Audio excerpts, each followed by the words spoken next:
आज मैं आपको एक मजेदार कहानी सुनाने जा रही हूँ। यह बात बहुत पुरानी है। एक गांव में एक लड़की अपनी माँ के साथ रहती थी। वो अपनी माँ की इकलौती बेटी थी। उसके पिता का देहांत हो गया था।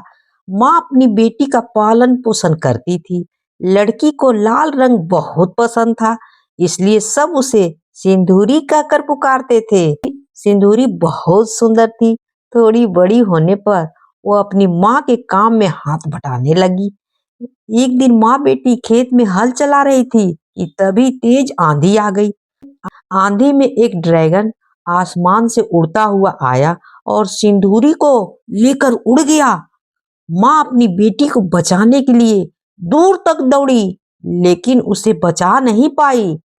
अपनी बेटी को खोकर माँ पागलों की तरह इधर उधर घूमने लगी। अपनी बेटी की चिंता में उसके बाल सफेद हो गए, चेहरा झुर्रियों से भर गया। एक दिन वह अपनी बेटी को याद करते हुए जंगल की ओर जा रही थी। वही लाल सरस फल को तोड़ने में उसका कपड़ा फंस गया था। उसने अपने कपड़े को पेड़ से हटाया तो उसके पास एक बहुत ही सुंदर सरस का फल आकर गिरा। उसने उस फल को उठा लिया और अपने घर ले जाकर एक कोने में रख दिया। रात होने पर वो अपनी बेटी को याद करते हुए सो गई। तभी एक चमत्कार हुआ और सरस के फल से एक नौजवान निकला। सुबह होने पर बुढ़िया ने अपने घर में एक सुंदर नौजवान को पाया तो वो हैरानी से उसकी ओर देखते हुए बोली, तुम कौन हो बेटा, बताओ। नौजवान युवक बोला, माँ मुझे पता है कि आप अपनी बेटी की याद में दिन रात खोई रहती हैं। मैं ड्रैगन से आपकी बेटी को छुड़ा कर लाऊंगा। नौजवान की बात सुनकर बुढ़िया खुशी से बोली, सच बेटा, तुम्हारा नाम क्या है, बताओ। तुम तो मेरे लिए देवदूत बनकर आए हो। युवक बोला, मेरा नाम चिंपू है। इसके बाद चिंपू बुढ़िया से आज्ञा लेकर रेन की तलाश में निकल पड़ा। वह कई दिनों तक चलता रहा। एक दिन उसकी मुलाकात एक व्यक्ति से हुई। वह चिंपू से बोला, मुझे पता है वह ड्रैगन कहाँ रहता है। यहाँ से थोड़ी दूर पर पहाड़ है। पहाड़ के दूसरे छोर पर ड्रैगन की गुफा है। ढलान पर बने उस घुमावदार पहाड़ी रास्ते पर लगातार 7 रातें और 7 दिन चलकर तुम ड्रैगन की गुफा तक पहुंच जाओगे। उस व्यक्ति का धन्यवाद कर वह ड्रैगन की तलाश में चल पड़ा। चीपू के पास जादुई शक्ति भी थी। वहां उसने देखा कि लाल कपड़ों में एक सुंदरी बैठी रो रही है।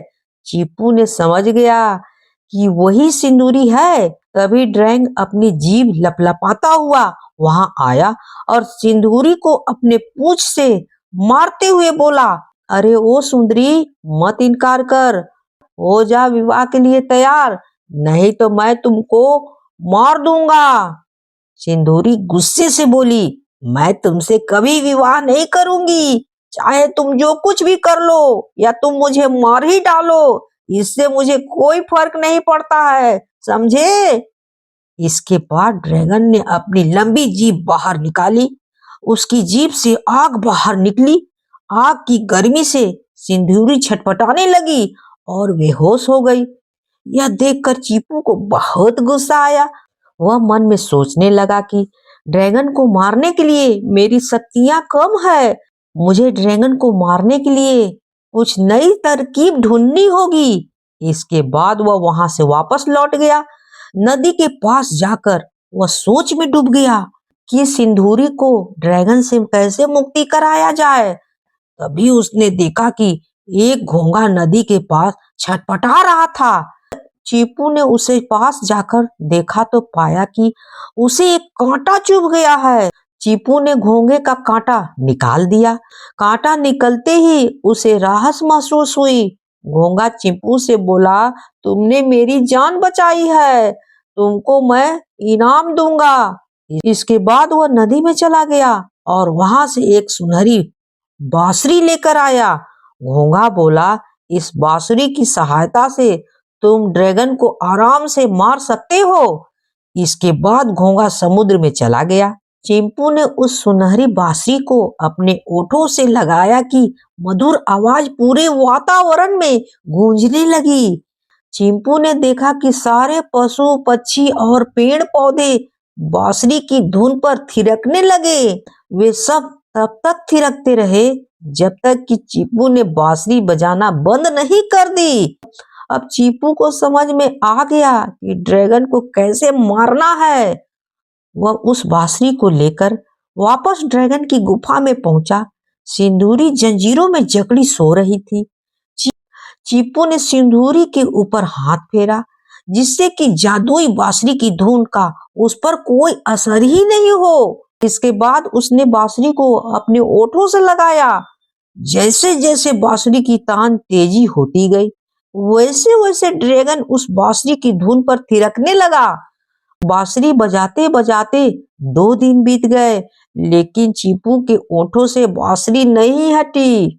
अब तो ड्रैगन की जान निकलने को गई। उसने चीपू से कहा कि मुझे छोड़ दो और इस बांसुरी के स्वर से मुक्ति दे दो। सिंदूरी को मैं मुक्त करता हूँ। सिंदूरी चीपू को देखकर समझ गई कि यह बहादुर उसे ही ड्रैगन की कैद से मुक्त कराने के लिए आया है। वह उसकी बहादुरी और अच्छाइयों पर मुग्ध हो गई। चीपू ने दया करके बांसुरी बजानी बंद कर दी, लेकिन यह का बांसुरी बंद करते ही ड्रैगन ने अपनी जीभ से चिंगारियां निकालकर चीपू की ओर उछालना शुरू कर दी। चीपू ने बड़ी मुश्किल से उन अंगारों से अपना बचाव किया। उसने अपने ओठों से बांसुरी को लगाया तो तब तक नहीं हटी जब तक कि ड्रैगन के नाच नाच कर प्राण नहीं निकल गए। उसके मरते ही सिंदूरी की बेड़ियां अपने आप कट गईं। चीपू सिंदूरी को लेकर उसकी माँ के पास लौट आया।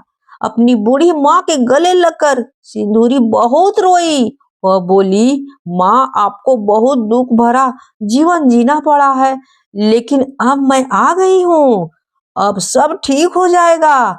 यह सुनकर बूढ़ी माँ मुस्कुराते हुए बोली, बेटी, अब सब सचमुच में ठीक हो जाएगा। इसके बाद उसने सिंदूरी का विवाह चीपू से कर दिया। वे सभी खुशी खुशी जीवन जीने लगे।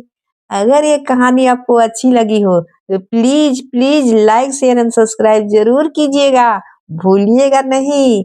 कहानी होती है समाप्त।